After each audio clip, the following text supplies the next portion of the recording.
plants did not have issues in the beginning when it came to the soil issues when I had them in there before transplant. So these have done really well. I've harvested a lot. I estimate by my frost date, which is supposed to be October 18th, but has been more like November 1st, November 3rd. I estimate I still have about 6 to 8 weeks with these. So I'm going to let them continue to grow and produce. Most of these ended up being jalapeno, except this one, which is cayenne. And I have a Hungarian yellow wax that's leaning over here. The mystery pepper, which is up front, this lighter green one, didn't do well, and I didn't get anything off of that, so I don't know what that was. So everything in this area is still pretty much producing and doing well, and I'm going to keep it until the end of the season. Over here with the herbs is a totally different story. The thyme came back. I had to cut this all the way down to just before the root, because the hot weather that we had on the summer really kind of burned and damaged most of the herbs. So the thyme is coming back, which delights me. Unfortunately, the sage and the oregano, which were down in these areas, I don't have anything on the lower levels. I have just this little bit of sage right here, which survived the summer. And surprisingly, the mint really died back. All the other rows of mint really died back, no matter how much water I gave this. What I didn't give it was shade, which I will do next year. But most of the mint died back, so I pulled up the stalks. And next season I will plant. I'm not going to put anything in for the fall over here, but I am very surprised by the mint the thyme surviving. And as I mentioned, I'm going to be putting 2 more rosemary in to fill in the gaps, because I really do want more rosemary. And over here, this is the last orange accordion that I have on here. So I'm keeping this one together, but really that's all that's left here on this side. Over here, these plants are still growing tall and looking green. So the Ruckers, I cut back, I cut down, and it's pushing out some more fruit here. I did have to take out the Buratino. The pineapple is the one that doesn't look great. I don't think there's any other fruit, so I should be removing this one from here because it really is looking bad. It's the worst looking one actually on the trellis. I can get this off. Okay, by far the Get Stuffed was my most prolific tomato in the garden. It's still producing, still doing very well in the garden. And I harvest 2 or 3 tomatoes a day. But I am doing the same thing that I'm doing on the other side. And these are older. These are about a month longer in the ground. There are some browning in the leaves. The tips are getting banged up. But for them having been in the ground since the end of April, they look pretty good. I'm not really focused on pruning or anything like that right now. I may give it a hit of fertilizer. Depends on if I feel like I want to continue to garden through November. What I'm finding with these now is that they're getting attacked by the caterpillars. But overall, from over here where it's already reaching the top, and I don't even know the height of that. I would say that's probably like 12 feet maybe. But I've got the between the Great White and the Get Stuffed, those have gone all the way to the top of the trellis, even though I cut them before. So these are definitely coming back into the garden next year. But just the way that they look, I do have some yellowing, but just the way that they look, I'm very pleased with how they look. And this is like my first season. This is my first season having tomatoes this far into the fall look this good. Under here are my turmeric, and these turmeric sprouted probably at the very beginning of June, if not mid-June, They are doing well, and the trick with the turmeric has definitely been to keep them in a sunny spot, but to keep them shaded. So these guys have been shaded.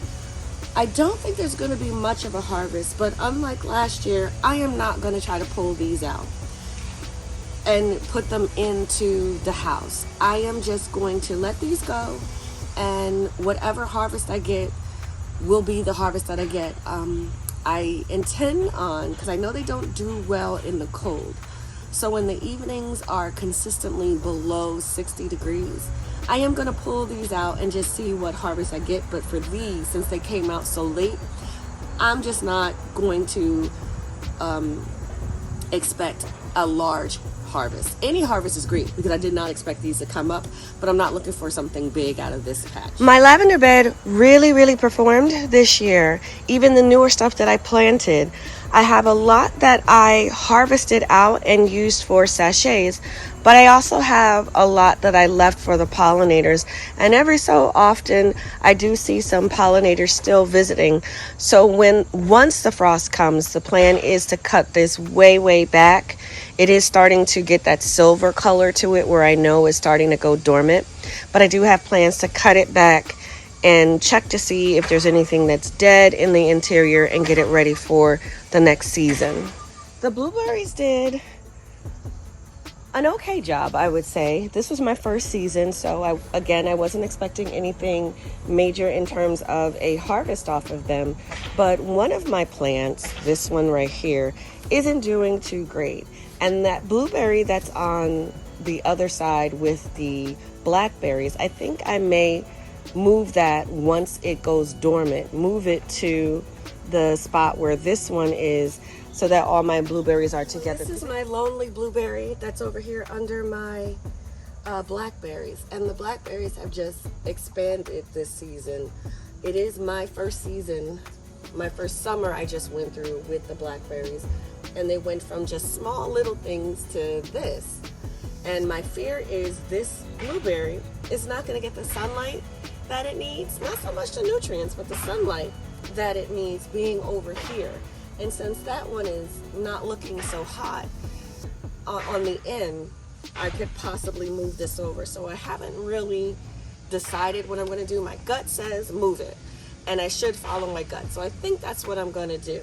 So next spring, don't be surprised if you see that this is not where it was before. So this is the bed where I harvested a total of 4 large pumpkins,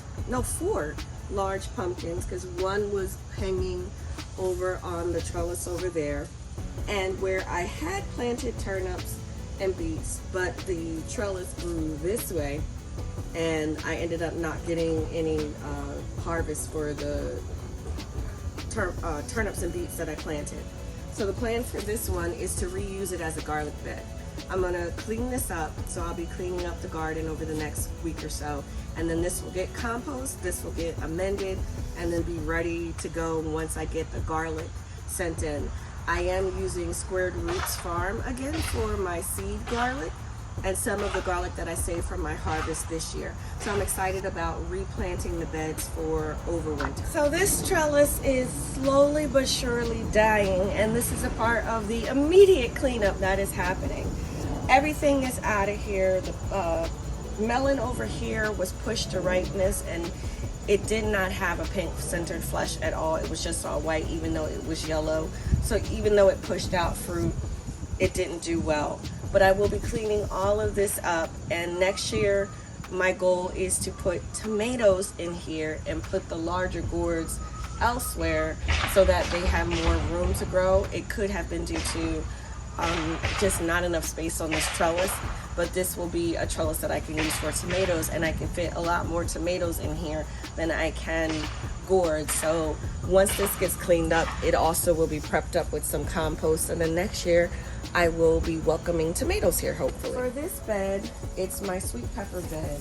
I still have a ton of bell peppers on here.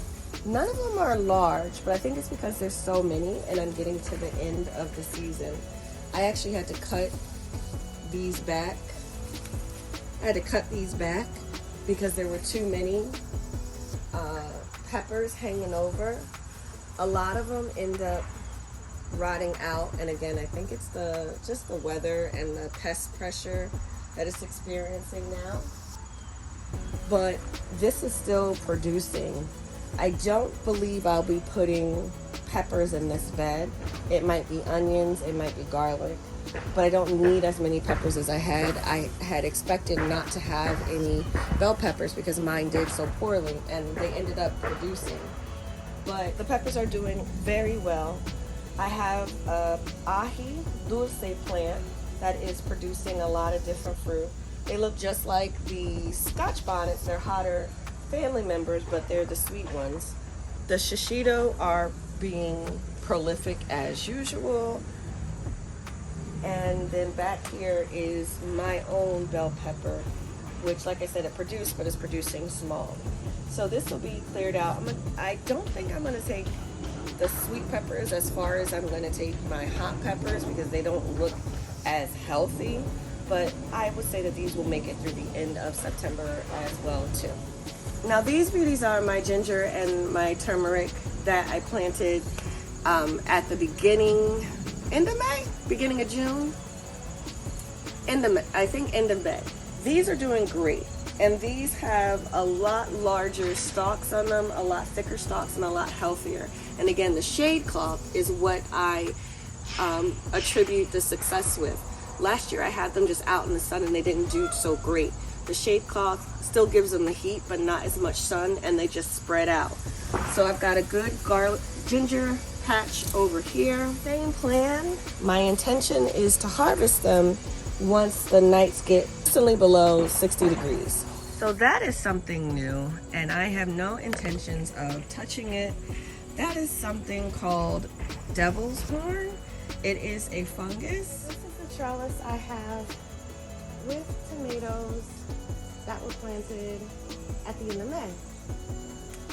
And I'm still pulling off fruit, but unfortunately a lot of my fruit I have to pick sooner because I have caterpillars that are burrowing into the fruit. So I keep a container. I don't like to put my tomatoes in a container that I'm using for compost because I don't want a million tomato seeds, so I keep them to the side and kind of let them rot out. But I am still picking fruit from here, but I have to pick it sooner so that it doesn't have holes. That one has holes. I'm finding on this trellis versus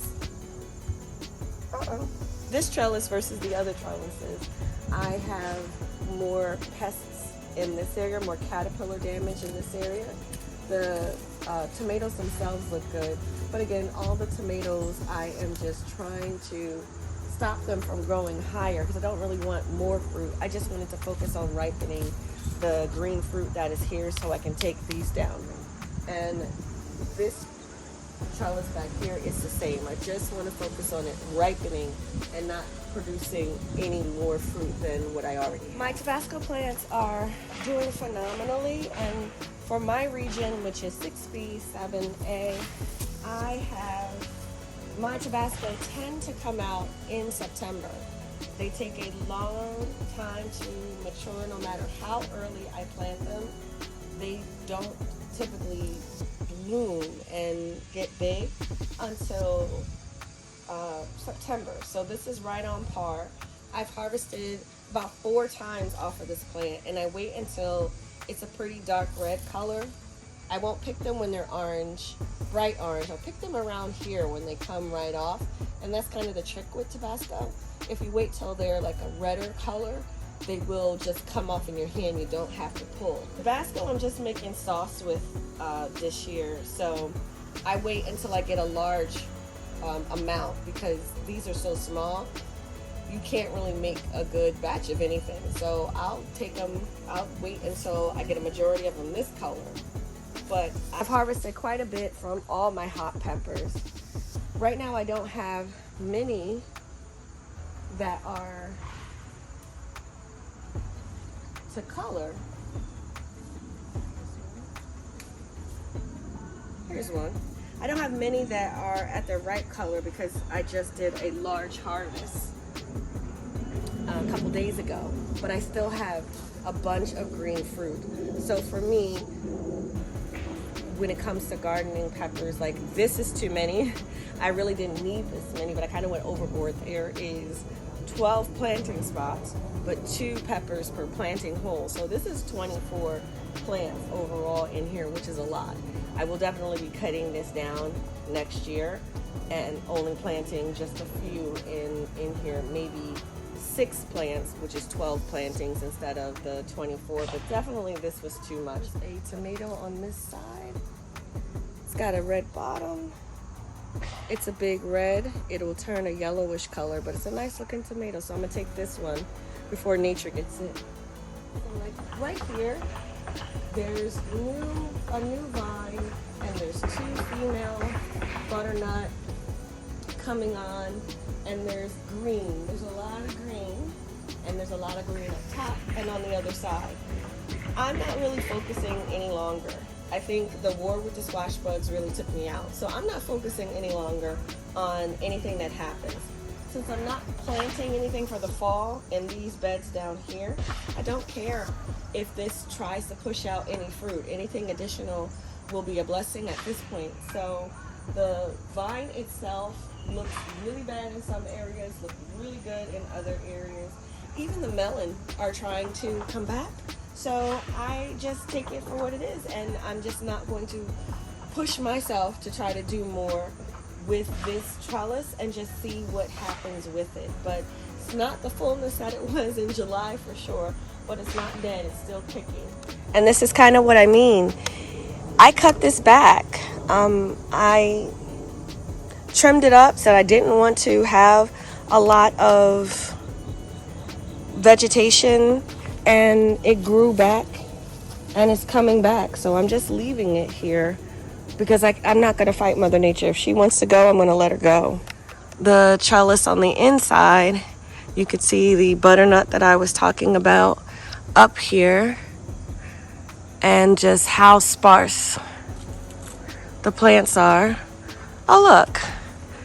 This is what I mean. Nature will find a way. I did not pollinate that. It looks like it got pollinated, but we'll see what happens with that. This is the acorn that I was talking about, and look, there's another. This looks like an orange butternut that may or may not have been pollinated. We'll just see, but I am not, again, focusing on pollinating anything, but we'll take it if it comes. So in front of my trellis, I have 3 bags of sweet potatoes. And I'm not going to show all 10 because they all look the same. But the sweet potatoes are growing wild in every direction that they can. Come, I'd say another 2 weeks, I'm going to be taking the sweet potatoes out in 1 or 2 bags. The way that I do my sweet potatoes to make sure that the starches collect and make them sweet, I do keep them warm in a hot room for 2 weeks, and then I put them in cold storage for 6 weeks. So I want them to be ready for I want them to be ready for Thanksgiving. And because I want them to be ready for Thanksgiving, I got to take them out like 8 weeks before Thanksgiving. So I'll be taking out 2, but the rest of the bags are going to stay until the first frost. The horseradish, I do like set it and forget it plants.